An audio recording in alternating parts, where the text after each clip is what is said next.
পলকের মতো।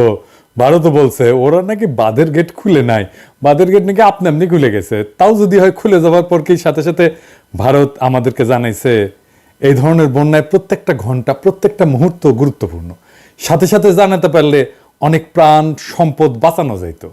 ভারত তো জানানোর প্রয়োজনীয়তা এটুকু অনুভব করেনি। এর আগেও ভারত এই ধরনের আচরণ দেখাইছে বহুবার। আন্তর্জাতিক আইন বা নীতির তোয়াক্কা করে নাই, করবেই বা কেন? আমাদের বাংলাদেশকে তোরা একটা স্বাধীন দেশ হিসেবে মানেই না।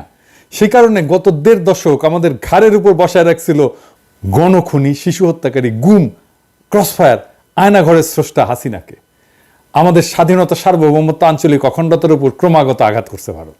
এই নির্মম মানব সৃষ্ট বন্যা ভারতেরই হীন জঘন্য নীতির বহিঃপ্রকাশ। তাছাড়া আমরা আমাদের নিজের শক্তিতে ভারতের পোষা কুকুর গণখুনি হাসিনা ফ্যাসিস্ট সিস্টেমকে পরাজিত করে প্রকৃতপক্ষে ইন্ডিয়া আউট করে দিতে পারছি। ভারত তার প্রতিশোধ নিচ্ছে নানাভাবে। এই বন্যা ভারতের প্রতিহিংসা ছাড়া আর কিছু না। ভারতের এই জিঘাংসার দাঁত ভাঙা জবাব অবশ্যই আমরা দিতে পারি, অবশ্যই তার উপায় আমাদের হাতে আছে। কি জবাব দেবো এটা ভারত কল্পনাও করতে পারতেছে না। এই এপিসোডের শেষে সেই আলাপটা করব। কিন্তু এই প্রফেসর ইউনূসের সরকার কি সেই পথে হাঁটতেছে? এই দেখেন প্রফেসর ইউনূসের এক উপদেষ্টা কি কইতেছে। আপনার সাথে যদি আপনার প্রতিবেশী রাষ্ট্রের চুক্তি নাও থাকে, তারপরেও আন্তর্জাতিক আইনের কিছু নীতি আছে, যেমন কারো ক্ষতি করতে পারবেন না, যেমন আপনি সহযোগিতা করবেন। এগুলোকে বলে no harm principle, international cooperation principle. আর ভারতের সাথে আমাদের তো কিছু নদী নিয়ে চুক্তি আছেই। সে প্রেক্ষিতে আমার উত্তর হবে যে হ্যাঁ, উজানের দেশের উপরে যারা উজানের দেশ, তাদের ভাটির দেশকে জানানোর কথা, যখন এরকম অস্বাভাবিক বৃষ্টিপাত হয় বা পানি ছেড়ে দেওয়ার দরকার হয়, আগে একটু জানিয়ে দিতে হয়। তাহলে একটু প্রস্তুতিটা রাখা যায়, অন্তত মানুষজনগুলোকে সরিয়ে নেওয়া যায়। আপনারা দেখেছেন যে গতকাল আমাদের প্রধান উপদেষ্টা মহোদয় ভারতের হাই কমিশনের সাথে মিটিংয়ে বসেছিলেন, সেখানেও এই বিষয়টা উত্থাপিত হয়েছে। আমরাও সিদ্ধান্ত নিয়েছি যে আমাদের পররাষ্ট্র মন্ত্রণালয়ের মাধ্যমে এইরকম অবস্থা ভবিষ্যতে যাতে আর না হয়, বাংলাদেশের মানুষের যেন অভিন্ন নদীকেন্দ্রিক এইরকম মনুষ্য সৃষ্ট সমস্যা হয়। প্রাকৃতিক যেটা, সেটা তো আর কারোর হাত নেই, কিন্তু আমরা যদি একটু আগে থেকে জানতে পারতাম তাহলে আমাদের প্রস্তুতিটা একটু রাখতে পারতাম। তো সেটা মানুষের কারণে, না জানানোর কারণে যাতে আমাদের কোনো এরকম বড় সমস্যা না হয়, সে ব্যাপারে ভারতকে আমরা আমাদের প্রস্তাবনাগুলো জানাবো।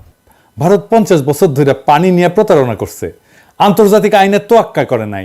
এখন আমাদের বিশ্বাস করতে হবে যে তারা তাদের কৌশল বদলাবে, কারণ প্রমিত ভাষায়, শান্তিনিকেতনী ভাষায়, রবীন্দ্রসঙ্গীতের সুরে রেজওয়ানা তাদের কাছে সবিনয়ে আবেদন করতেছে।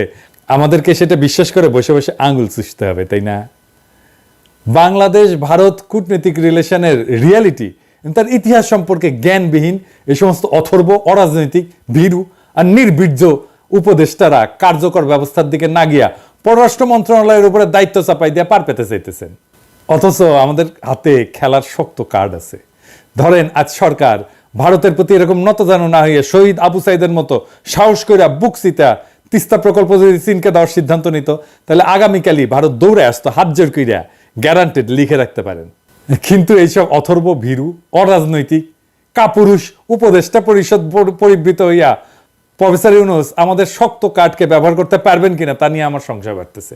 আমি শঙ্কিত যে 1/11 অনুপ্রবেশকারীদের হাতে সরকার ক্রমান্বয়ে হয়ে পড়ছে 1/11 দ্বিতীয় সংস্করণ। এটা বাংলাদেশ 2.0 না হইয়া ক্রমাগত 111 2.0 হইতেছে। দেখেন ডিজিএফ এর বট বাহিনী কিভাবে প্রফেসর ইউনূসের সরকারের সমালোচনা করলে ঝাঁপায় পড়তেছে আমার প্রোফাইলে আইসা। এটা তো প্রফেসর ইউনূসকে জবাব দিতে হবে যে ডিজিএফ এর বট বাহিনী কিভাবে এখনো কার্যকর থাকে।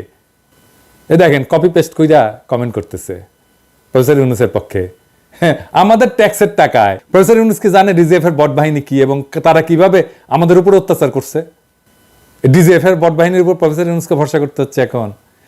এই অবস্থায় ছাত্র জনতা তাদের ক্ষমতায় বসাইছে, তাদেরকে দুর্বার আন্দোলন চালাই যেতে হবে ভারতের প্রতি নতজানু আচরণ চিরতরে খতম করার লক্ষ্যে।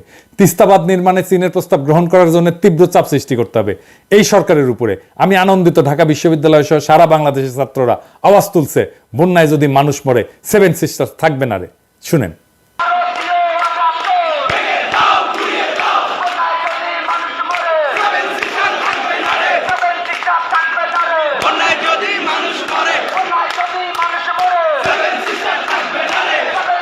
থাকবে না রে।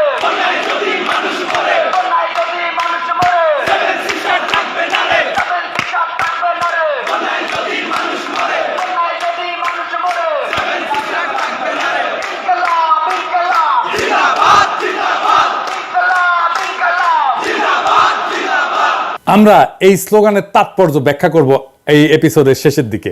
আর এই উপদেষ্টারা যারা এই ছাত্রদের রক্ত মারায় ক্ষমতা উপভোগ করতে আসছে, তারা মিন মিন করে কথা বলে। আমি বলতেছি না যে এটা বিপ্লবী সরকার হয় নাই।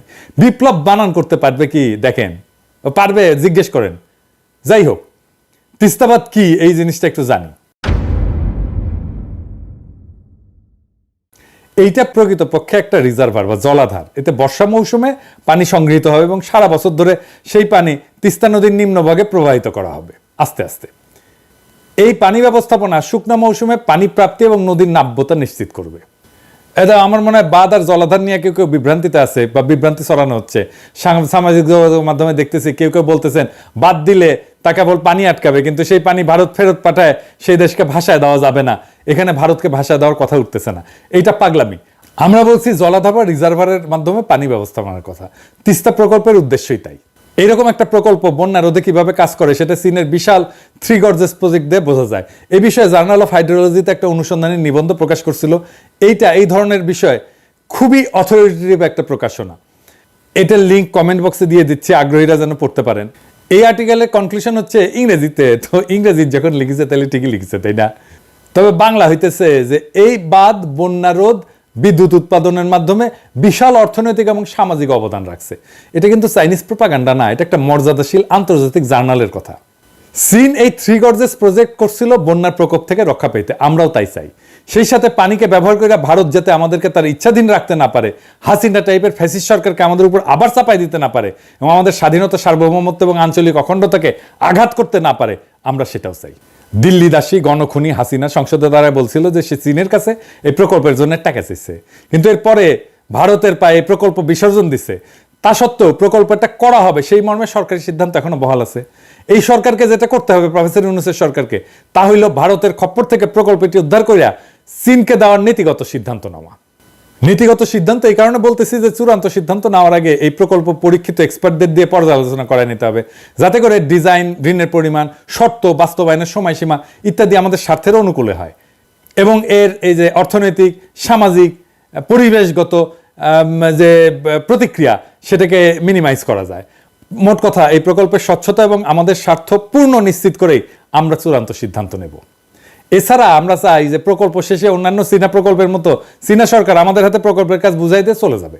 এটা কেন কইতেছি, কারণ ভারত বিভিন্নভাবে প্রচারণা চালাইছে যে প্রকল্পের মাধ্যমে চীনারা নাকি চিকেন নেকের কাছে আইসা গাইডা বসবে, এতে নাকি তাদের নিরাপত্তা বিঘ্নিত হবে। আমরা জানি এটা ভারতের একটা সুতা।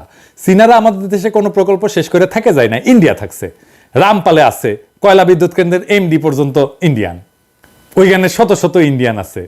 ভারত এই ধোয়া তোলার আসল কারণ হইল এই ধরনের প্রকল্পের মাধ্যমে আমরা যেন পানি নিয়ে ভারতের উপরে নির্ভরশীলতা কাটায় না উঠতে পারি।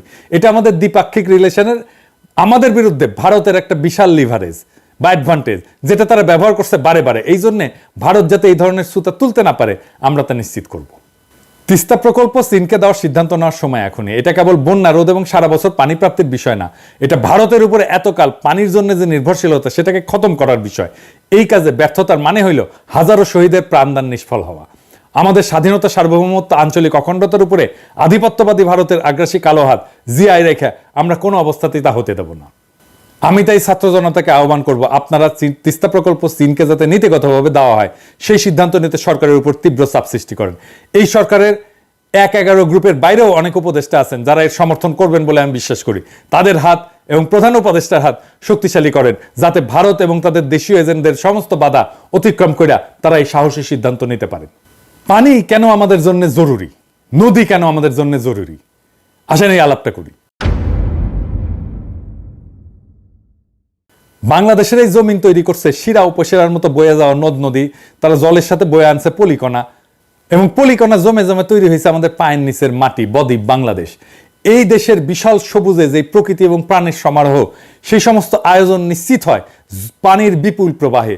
পানি এবং প্রাণের এক অবিচ্ছেদ্য মানিকজোড়। পুরা দক্ষিণ এশিয়ার প্রতিবেশ এবং প্রাণ ব্যবস্থা টিকে থাকার অলঙ্ঘনীয় শর্ত হচ্ছে পানির এরকম অবাধ প্রবাহ। অথচ বাংলাদেশের বেলায় পানির এই চলাচল আটকা দিচ্ছে প্রতিবেশী রাষ্ট্র ইন্ডিয়া। বাংলাদেশের মানুষ সহ সব প্রাণের অস্তিত্ব হুমকিতে ফেলে দিচ্ছে, প্রাণ ব্যবস্থা, প্রাণ বৈচিত্র্য বিপর্যস্ত করা হচ্ছে। আপনি দেখেন এই বন্যায় কিভাবে গবাদি পশু ভাসে যেতেছে, দেখেন।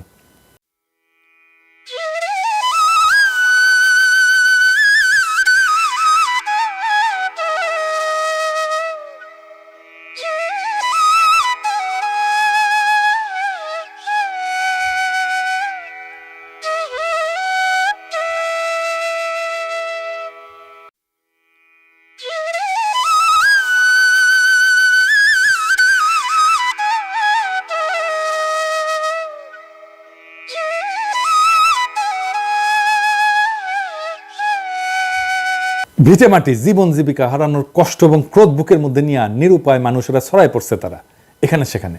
বাংলাদেশের মতো ছোট রাষ্ট্রের সাথে ইন্ডিয়ার এই বৈরীভাব, অভিন্ন আন্তর্জাতিক নদীগুলোর নিজেদের অংশে বাঁধ, ব্যারেজ, ড্যাম, নদী সংযোগ প্রকল্পের মাধ্যমে গায়ের জোরে একতরফাভাবে পানি প্রত্যাহার করতে থাকা, এইসবের বুঝি আর কোনো শেষ নাই। দুশ্মনীর এই ধারাবাহিকতা যদি ইন্ডিয়া বজায় রাখে তাহলে এই সংকট যে কোনো সময় তুমুল প্রতিরোধের রূপ নিতে পারে। আর সেই তুমুল প্রতিরোধ কোনোভাবেই এতদিন ধরে চলে আসা বাংলাদেশ ইন্ডিয়ার দ্বিপাক্ষিক সমস্যা হিসেবে থাকবে না। কিন্তু কেন থাকবে না? কেন এই দুই দেশের সীমানা ছাড়ায় এটা বাইরে ছড়ায় পড়বে? সমস্যার কি এমন গণিগত পরিবর্তন এবং চরিত্রগত ভিন্নতা তৈরি হয়েছে? কি কি নতুন উপাদান এসে যুক্ত হয়েছে এর মধ্যে? এখনকার আলাপ এটা নিয়ে।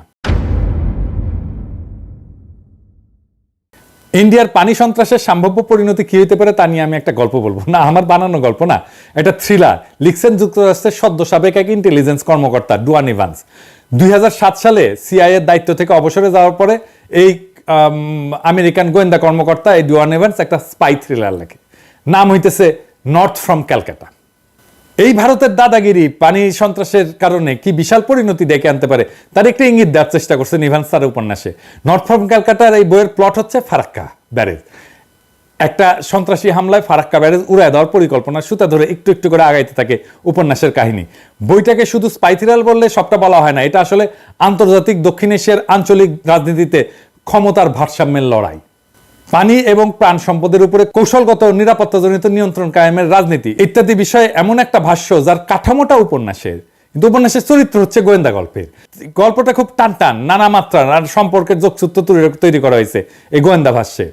ঘটনা হইতেছে ফারাক্কা ব্যারেজের 25 বছর উদযাপন উপলক্ষে একটা বড় উৎসবের আয়োজন করছে ইন্ডিয়া। মানে চাকবুম চাকবুম করে আর ড্যান্স দিবে, এই দুইটা শেয়ার আর তো দেন অনেকদিন শুনি না এটা হয়েছে। সেইখানে এই প্রকল্পের মূল স্থপতিকে বিশেষ সম্মাননা প্রদান করা হবে। একে উপলক্ষ করে স্থাপনা এবং নির্মাণ খাতে ইন্ডিয়া কত বিশাল বড় তালেবর এই সাফল্য এবং শক্তি প্রদর্শন করবে আর কি। বিভিন্ন দেশের রাষ্ট্রদূত বড় ব্যবসায়ী বড় বিনিয়োগকারীকে আমন্ত্রণ জানানো হয়েছে এই অনুষ্ঠানে। আর অ্যাটমিক ডেমোলিশন দিয়া ফারাক্কা ব্যারেজের এই 25 বছর পূর্তি উৎসব জমকালো উৎসবকে জয় বাংলা করে ফারাক্কা ব্যারেজ উড়িয়ে দেওয়ার কাছে রওনা হয়েছে একদল যুবক 7 জনের। এই কাফেলার 7 জন বাংলায় কথা বলে। সমস্যা সমাধানে বাংলাদেশের সব কূটনৈতিক প্রচেষ্টা যখন বিফল, বাংলাদেশের অস্তিত্বের প্রতি যে হুমকি যে ব্যারেজ, সে ব্যারেজ বিষয়ে জাতিসংঘ যখন কিছু করতেছে না, তখন সেই ব্যারেজ উড়ায় দেবে বাংলায় কথা বলা 7 জন যুবক। এইটা হইতেছে এই উপন্যাসের উপজীব্য। এরা কারা? তারা কি এই মরুপ্রায় শুকনা নদীর স্তরে জীবন জীবিকার শর্ত হারানো উন্মূল কেউ? তারা কি এমন কেউ যারা ভিটামাটি হারায় উদ্বাস্ত? ফারাক্কা ব্যারেজে হামলার পাশাপাশি 12 ঘন্টার মধ্যেই আবার উত্তর পূর্ব ইন্ডিয়ার স্বাধীনতাকামী বিদ্রোহীরাও যুদ্ধ শুরু করবে এই উপন্যাসে। চারিদিক থেকে কোণঠাসা কইরা যাদেরকে এই সমীকরণে ঠেলে দিছে ইন্ডিয়া, তারা যুক্ত হয়েছে এই সমস্যার সাথে অনিবার্যভাবে। কি হইতে যাচ্ছে তাহলে? কি করবে বাংলাদেশ সহ এই অঞ্চলের মানুষ? কল্পনা আর নিরাপত্তা ঝুঁকির অনুমান নির্ভর এই গোয়েন্দা ভাষ্যে সম্ভব অসম্ভবের মানচিত্র ফুটে উঠছে। সেখানে বঞ্চনা, ক্রোধ, অসহায়ত্ব, প্রতিশোধের বারুদে কি অগ্নি শিখা জ্বলে উঠবে? তাছাড়া যেভাবে বাস্তব ক্ষেত্রে প্রস্তুত হচ্ছে তাতে কইরা কি ঘটবে ইভান্সের এই উপন্যাসের বাইরে? বইটা পড়বেন। এই বইয়ের রাজনৈতিক ভাষ্য আমি দেখলাম ঢাকা বিশ্ববিদ্যালয়ের স্লোগানে, বন্যায় যদি মানুষ মরে 7 সিস্টার্স থাকবে না রে।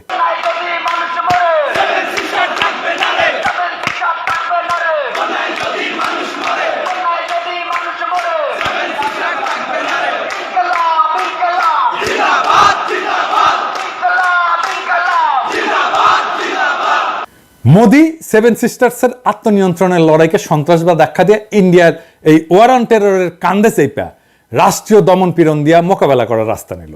এই একই রাস্তা ধরল হাসিনা, বাংলাদেশের গণতান্ত্রিক লড়াইকে জঙ্গিবাদ আখ্যা দিয়ে নির্মূল করার রাস্তা ধরল হাসিনা। দমন, নির্যাতন এবং রাজনৈতিক বঞ্চনার বিরুদ্ধে জনগণের ন্যায়সঙ্গত বিক্ষোভ এবং বিদ্রোহকে নিরাপত্তার সমস্যা হিসেবে দেখার নীতি ইন্ডিয়া নিতেই পারে। কিন্তু তাতে বাংলাদেশ কেন একইভাবে সামিল হইতে যাবে? নিজের রাষ্ট্রীয় নীতির নিরাপত্তার বিবেচনা ছাড়া বিনা প্রশ্ন এবং বাক্য ব্যয়ে বাংলাদেশ কেন ইন্ডিয়ার যুদ্ধযাত্রার সঙ্গী হবে? এইটার খেসারত ইন্ডিয়াকে কড়াই গন্ডায় গুনতে হচ্ছে। এই যে 15 বছর ধরে কাঁচা খোলা সমর্থন দিয়ে টিকায় রাখলো ইন্ডিয়া হাসিনাকে, এর জবাব কি? আমরা এর জবাব চাই ইন্ডিয়ার কাছে। ভারতীয় পণ্য বয়কট আন্দোলনে বলছিলাম আমাদের চাওয়া খুব সামান্য, হাসিনাকে বলে একটা নিরপেক্ষ অংশগ্রহণমূলক নির্বাচন দিতে বলো। আমরা দায়িত্ব নিচ্ছি ভারতের সাথে একটা পারস্পরিক মর্যাদার সম্পর্ক নিশ্চিত করব। ইন্ডিয়া পাত্তা দেয় নাই। আন্ডার এস্টিমেট করছে। এই হরিদাস পালের কথা সেজন্য পাত্তা দেয় নাই। ইন্ডিয়ার লজ্জাজনক পরাজয় হয়েছে মাত্র 6 মাসের মধ্যে। গতকাল যখন ভারতীয় দূতাবাসের দিকে তারেকরা মিছিল নিয়ে যাইতেছিল, দূতাবাসের কর্মচারীরা ভয়ে পলাইছে।